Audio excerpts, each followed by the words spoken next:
All right, hello everyone. We're on to our day 2 of Sumerian social hierarchy. Yesterday you learned and we examined the social pyramid, what a social hierarchy is in ancient Sumer in their society. And importantly, we learned also, probably most important about that lesson yesterday, and I'll repeat it again today, that's how important it is. We learned why a triangle shape is used to explain social hierarchy and social order in ancient Sumer. And so I'll repeat it again. It's used as a triangle because at the top of the social pyramid there are less people. That's why it's smaller, the top, the tip of the pyramid. Less people and more power. And it grows and widens on its way down to the bottom because there are more people and less power at the bottom of the social pyramid for Sumer. We also learned and examined an illustration in one of your exit ticket, I believe. Your job was to identify some of the pieces of what a city-state looks like. And we're going to continue that today by talking about the relationship between those two areas. So there's the urban area. Urban, again, is like New Bedford. It's a city. And then there's the rural area, like Westport, the countryside, the farms, the open space. Now, these two areas make up the city and the state. Urban, rural, city, state. And so it's important because an urban area needs a rural area, and the rural area needs the urban area. They have a relationship, and they need each other for survival. So the urban area is where the ruler lives and where trade happens. That's where the marketplace is. So importantly, this is where more people will live. It's the place where the ruler lives, where he provides laws and order from there. It's also, like I said, the marketplace where the trade goods. Some people are merchants and craftsmen. They buy and sell things and trade things, and they make things, and that's going to be usually people living in the city, but also farmers can make things and bring on their free time, or if they have free time, or if they have a skill, and they're going to bring those things to the marketplace in the urban area.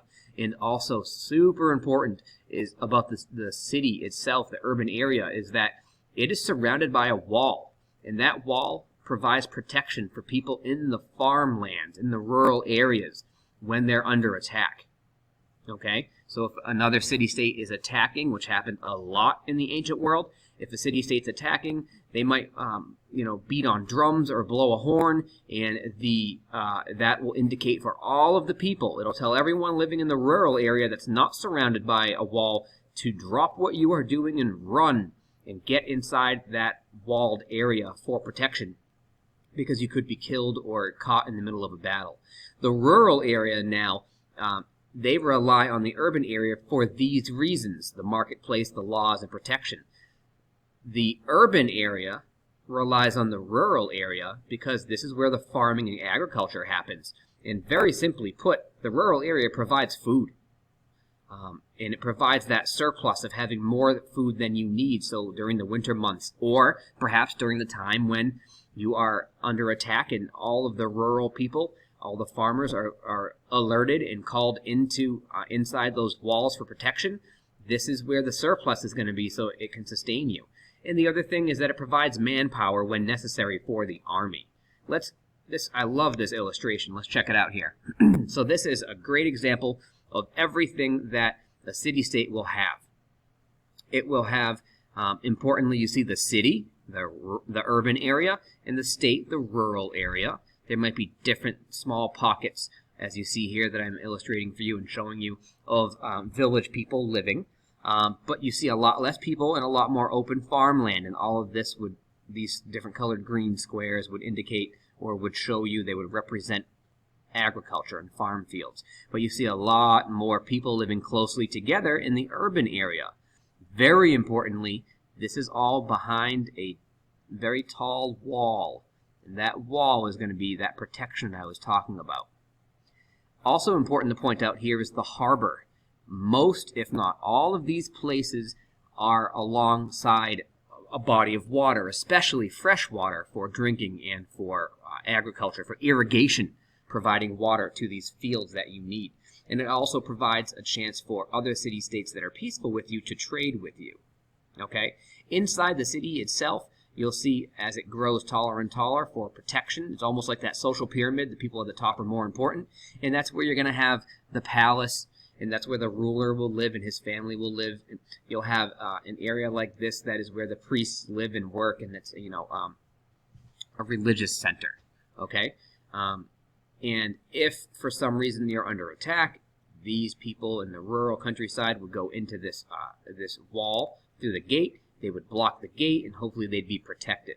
If for some reason these walls are breached in a battle, then they have to fight their way up to the really important people at the top of society: the priests, the religious ruler, the religious leaders, and the ruler, the king himself and his family. Now, when we examine the role of men and women in Sumerian society, it's a very different role. We live in a modern American society, and men and women have equal rights. It is written down and it is law. But 4,000 to 5,000 years ago in ancient Sumer, it was very different, and it wouldn't be as acceptable today.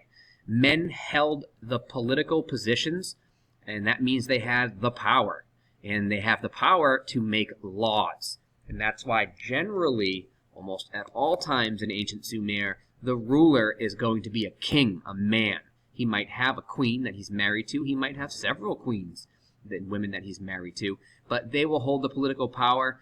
They will hold the position of making the laws. And importantly, men receive education. And education is power.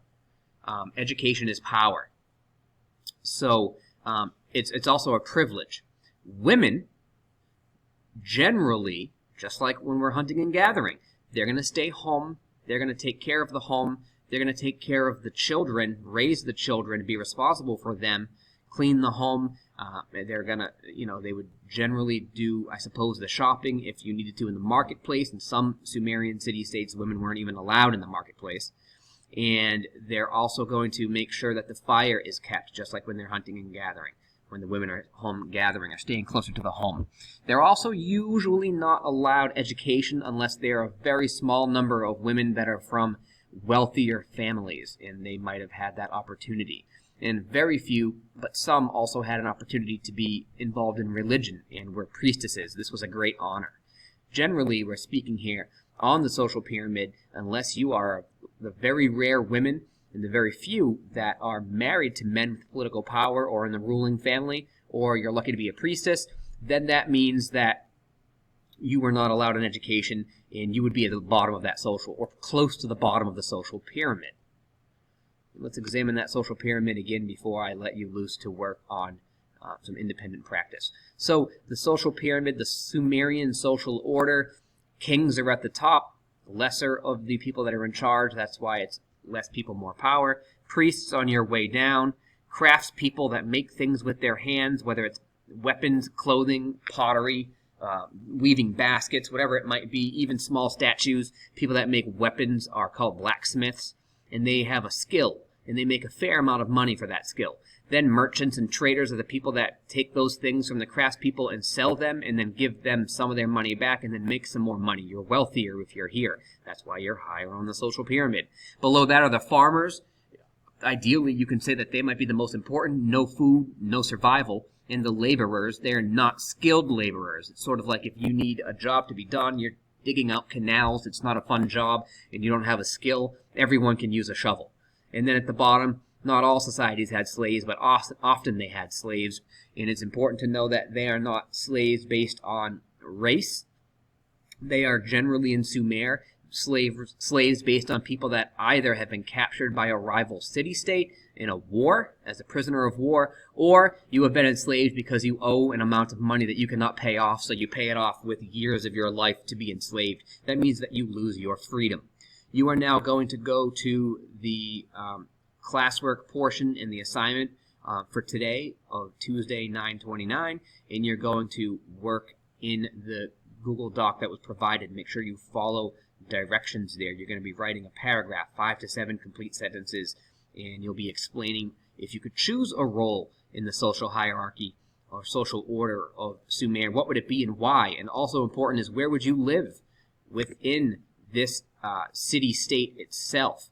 then there's also a short video for you that sort of wraps up everything we've talked about the last 2 days.